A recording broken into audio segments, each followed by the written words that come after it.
갑시다. 이번에 그 수평 방향으로 물질을 던지면 이제 특징이 뭐냐면 포물선 운동이라고 해서 두 개가 있어요. 이렇게 던지는 포물선도 있고 아니면 그냥 옥상 난간에서 그냥 이렇게 던지는 것도 있거든. 근데 그 축구공 차는 이런 건 잘 안 나오더라고. 포물선 하면은 요게 더 많이 나와. 건물에서 옆으로 던졌다. 이 포물선 운동 특징이 뭐냐면 요 X축 방향, X축 방향 여기 수평 방향이라고 표현한다. 수평 방향이랑 Y축 방향은 연직 방향 또는 연직으로 표현했네. 이 수평 방향과 연직 방향의 차이를 주는데 수평 방향으로는 힘이 작용하지 않아. 힘이 없어. 그렇기 때문에 힘이 작용하지 않으면 무슨 운동에? 등속직선 운동. 그래서 후레쉬를 만약에 비추면서 1초마다 사진을 찍으면 그림자가 같은 간격으로 찍힌다고. 근데 연직 방향 같은 경우는 중력이 작용하잖아. 그래서 1초마다 후레쉬를 비추고 1초마다 사진을 찍으면 갈수록 간격이 벌어지는 걸 확인할 수 있다고. 그래서 여기는 연직 방향은 자유낙하 운동하고 수평 방향은 등속직선 운동한다라고 하는 게 수평 방향으로 던진 물체의 특징이다. 자유낙하랑 수평으로 던진 거랑 특징이 뭐냐면 결과적으로 동시낙하야. 이게 되게 중요해. 결과적으로 동시낙하한다. 조건이 있어. 근데 옆에다 적어놔. 동시 출발하면 동시 낙하한다라고 하는 게 동시에 할 수 있지. 이거 장치가 있거든. 이렇게 쭉 떨구는 거랑 옆으로 던지는 거랑 동시에 하는 기계가 있어. 되게 간단하게 생긴 기계다. 그걸로 해주면은 동시 낙하라고. 근데 만약에 하나는 여기서 떨궜어, 하나는 여기서 이렇게 떨궜고, 하나는 여기서 떨궜다. 이거 좀 볼래? 하나는 여기서 떨구고, 하나는 여기서 떨궜대. 근데 동시 낙하해. 그럼 해석을 어떻게 해야 돼? 높이가 다른 동시에 여기 좀 일단 지붕 형태가 아니고 무게가 다르고 시점이 다른 거야. 누굴 먼저 던지면 이렇게 돼. 누굴 먼저 떨구면 이렇게 될까? 위에 있는 거. 위에 거 위에 거를 먼저 던지고 그 다음에 던져야 이렇게 하면서 동시에 떨어질 거 아니야. 맞아? 얘는 떨어지면서 오래 걸려, 조금 걸려? 얘랑 비교하면? 오래 걸리죠. 오래 동안 떨어지겠지. 얘가 만약에 4초 떨어졌다면 얘는 그거보다 짧은 2초 떨어지지 않을까? 근데 옆으로 갈 거리가 똑같이 둘이. 그러면 옆으로 누굴 세게 던진 거야? 1번, 2번 중에? 2번. 그렇지, 2번을 세게 던진 거야. 1번은 살살 던지고. 그래서 그러니까 1번이 먼저 던지고 살살 던졌으니까 같은 지점에서 동시에 떨어질 수 있다. 요게 문제로 제일 많이 나와. 이 연직 방향으로 던진 물체 운동 중에서 가장 까다로운 문제면서 자주 나오는 요인이 두 개라고. 방금 봤던 거. 이거 옆에다 적어줄게. 정말 중요한 게 잘 감으세요. A는 이렇게 해서 떨어졌어. B는 여기서부터 해갖고 이렇게 떨어졌어. 같은 지점에 떨어졌어. 이 연병시. 뭐야. 같은 지점에 떨어졌어. A랑 B랑. 그럼 여기서 동시에 같은 지점 도달. 그럼 해석할 때 B가 먼저 출발했고 그 다음에 세게 약하게 약하게라고 새끼야. 약하게 던졌다고. A는 세게 던지는 거고 B는 약하게 던지는 거. 왜냐면 이게 시간이 오래 걸려. A가 2초 떨어졌으면 B는 4초 떨어지거든. 그 4초 동안 B는 오른쪽 이만큼 갔고 A는 2초 동안 오른쪽 이만큼 갔으니까 A를 세게 던진 거라고. 됐어? 요거 그려놓으면 되게 좋을 것 같은데 그리기 쉽지? 괜찮지? 네. 상면아. 알고 있으니까 괜찮지 않을까요? 상면아. 알고 있는 게 뭐야? 나중에 기억 안 나니까 적어놓는 거냐. 메모를 하는 이유는 너의 기억에 대한 그 확신이 없어서 그래. 적어놓는 이유는 내 기억에 확신이 없잖아. 사람이 딱 일주일 지나면 거의 거진 까먹어. 나중에 시험 볼 때 내가 참고할 만한 거 내가 메모해놓은 것도 없다고. 그럼 저희 시험 보면 다 나와요 진짜.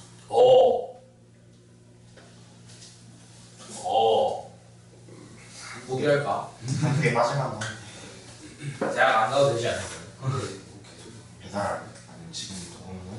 야뭐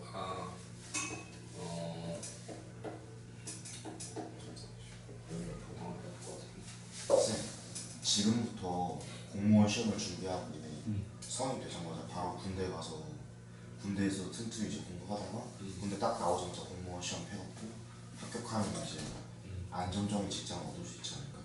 근데 내가 하나 얘기해줄까? 내신도 똑바로 못하는 상태에서 그 공무원 시험은 합격할 수 있을까?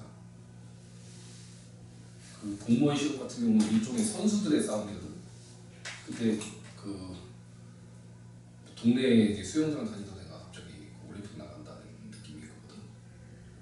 그 연습이 좀 필요하다는 얘기야. 결론은 이런 시험을 대비하는 연습이 안 된 상태에서 공무원에 그냥 들이박는다? 시간 낭비가 될 수도 있어서 그래. 그러니까 시험을 준비하는 요령 자체를 익혀야 된다고. 좋은 전략이긴 한데 난 개인적으로 내 딸을 그렇게 키우고 싶은 생각도 있거든. 공무원 시험은 대부분 몇 년 준비하나요? 서로만 케어하지. 안 되는 사람은 10년 해도 안 돼. 20대부터 시작하고 30대 넘어서도 못하고 학교 못해갖고 노량진에 처박혀 있는 애들이 많아. 그게 뭐냐면 되게 다양한, 그러니까 이것도 프로리그잖아 일종의. 시험으로 직업을 결정하는 곳은 정말 시험 자체가 프로리그라고. 게임으로 따지면 프로게이머들 사이에서 이제 하는 거란 말이야. 다들 공부 좀 한다는 애들끼리 모여갖고 시험 치는 거거든. 족밥들은 없어요. 거기서 이기려면 뭐가 필요해? 물론 지능 중요하지. 지능보다 훨씬 중요한 게 있어. 거의 비슷해 지능은. 노래? 성취? 너? 시간? 고시류 그런 시험에 있어서 가장 중요한 능력치가 뭐냐면 자기 절제와 통제야. 아무리 머리 좋은 새끼도 자기 절제와 통제가 안 되면 공부 시간을 지키지 않겠지? 그럼 공부량을 따라갈 수가 없어. 그 틈만 나면 핸드폰 만지고 싶고 웹툰 보고 싶고 게임하고 싶고 그거를 통제할 수 있는 능력이 없으면 절대 합격할 수 없어. 그게 제일 중요한 능력. 어차피 지는 또이또이야. 다 그냥 호모사피엔스들이야. 지가 머리 좋아가지고 얼마나 좋아.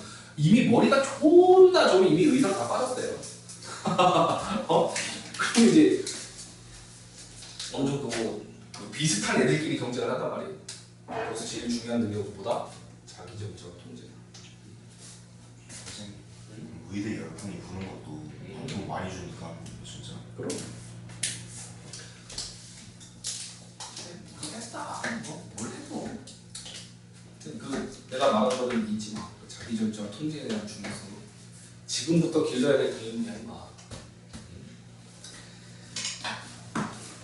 내가 지금 다음 주 일요일, 토요일 올 때까지 숙제를 해야 된다라고 하면은 해야 되는 거지. 그게 안 되는데 씨발 뭘 해 이 새끼야. 알겠지? 그거부터 바꿔 나가 하나씩 하루아침에 바뀌려고 하지 말고. 내가 하나 알려줄게. 자기 절제와 통제는 계획과 실천에서 나와. 계획과 실천. 너의 빈 시간을 찾아내고 거기다가 배치하는 것부터 연습해. 일단 월화수목금토일을 쭉 나열을 해놓고 월요일날 이 시간대 비네. 내가 지금 해야 될 일들이 이런 것들이 있어. 숙제 뭐 A, 과학 숙제, 수학 숙제, 영어 숙제 뭐가 있네. 이 시간대에 시간 남네. 이거 이때 해야지. 이 시간대에 시간 남네. 이건 이때 해야지. 다 하는데 시간이 없네? 이거 해야 되는데 도저히 배치할 시간이 없네? 그럼 뭐가 문제인 거야? 학원을 잘못 수강 신청하고 있는 거야. 이런 틈도 없이 학원만 졸라 다니는 거는 복습 없이 공부하겠다는 건데 절대 올라가서 내가 지금부터 여기 문제 쭉 풀어줄 거거든. 다시 한번 안 풀어보면 절대 니네 거 안 돼. 그럼 풀어보는 시간을 막 가져야 되는데 그 가질 때 내가 방금 얘기했던 그 표를 기반으로 해석을 해야 된다고. 내가 내 스스로 계획을 짜야 된다고 주중에. 그게 되면은 그걸 내가 스스로 누가 외력으로 하는 게 아니고 내가 스스로 계획을 세우고 그걸 실천해 나가고 그렇게 배치할 수 있는 능력이 있다. 그때부터는 뭘 해도 돼. 그때부터 뭘 해도 돼. 어차피 너도 호모사피엔스기 때문에. 그렇지. 그때부터는 무슨 시험을 준비해도 할 만한 시험이 된다. 이게 안 되면은 끝. 여기 그 자유낙하하면은 시간과 속도가 쭉 증가하는데 수평이냐 연직이냐에 따라 다르지. 수평이면 등속, 연직 아래 방향으로는 얘랑 똑같은 형태로 움직인다. 자유낙하 같은 형태로. 이거 조심하시면 되겠고요. 뒤로 넘겨서 자 A, B, C의 차이. 누굴 세게 던졌다? C를 세게 던졌다. 처음 던질 때. 그러니까 어차피 떨어질 때 동시에 도착할 거냐. 이거 동시 도달을 했다. 동시에 도달하는데 지금 떨어질 때 시간은 똑같아. 만약에 3초 동안 떨어졌다고 치면은 3초 동안 제일 멀리 간 게 파란색이잖아. 그럼 파란색을 옆으로 세게 던졌다는 거지. 맞아? 초록색은 옆으로 살살 던졌고. 네. 그렇기 때문에 이런 일이 벌어졌다. 밑에 뉴턴의 사고 실험이야. 방금 봤던 건데 살살 던지면 앞에서 떨어지고 좀 더 세게 던지면 옆으로 떨어지고 또 좀 더 세게 던지면 옆으로 떨어지고 좀 더 세게 던지면 하고 계속 돈다고. 이렇게 해서 이제 인공위성을 사고 실험으로 가정한 거야. 이때 얘가 구체적인 그런 계산까지 다 해. 뭘 보냐면 지구의 공률을 봐. 지구의 공률이 이 접선 방향으로 8km를 가면 지구의 공률상 아래로 떨어지는 이 낙하 거리가 5m야. 낙하 거리가 5m. 그럼 또 자유낙하 운동 특성상 시간 속도 그래프가 이렇게 나오고 1초 동안 가속하면 속도가 10m/s인 거 맞아? 그럼 1초 동안 떨어질 수 있는 거리는 면적이지? 면적이 떨어지는 거리잖아. 몇 미터 나와? 5m. 그럼 자유낙하상 1초 낙하하면 5m 떨어질 수 있다는 거야. 그럼 얘 봐. 여기서 출발해. 만약에 초속 8km로 쏘면 초속 8km/s로 포탄을 쏘면은 옆으로 가는 동안 떨어질 거 아니야. 근데 떨어지는 거리가 공률이 5m라며. 그럼 만약에 8km/s로 쏘면 1초 동안 8km를 가 5m를 낙하해. 근데 바닥에 안다. 그러면 다시 또 8km를 가고 5m 떨어지고 8km를 가고 5m 떨어지고 8km를 가고 5m 떨어지면서 계속 돈다는 거야. 그래서 지금 인공위성이라고 하는 건 계속 떨어지고 있는 상태야. 인공위성이라고 하는 건 지구로 계속 떨어지고 있는 상태라니까. 떨어지는 동안 공률이 받쳐주니까 또 갈 수 있는 거야. 지금 상황이. 떨어지는 동안에 공률이 받쳐주니까 또 가는 거야. 그래서 계속 떨어지고 있는 상태인 거야. 이 인공위성이라고 하는 건. 그래서 원운동하는 까닭을 설명을 했다. 그 속도 기억하세요. 8km/s. 빨아놓으면 좋다.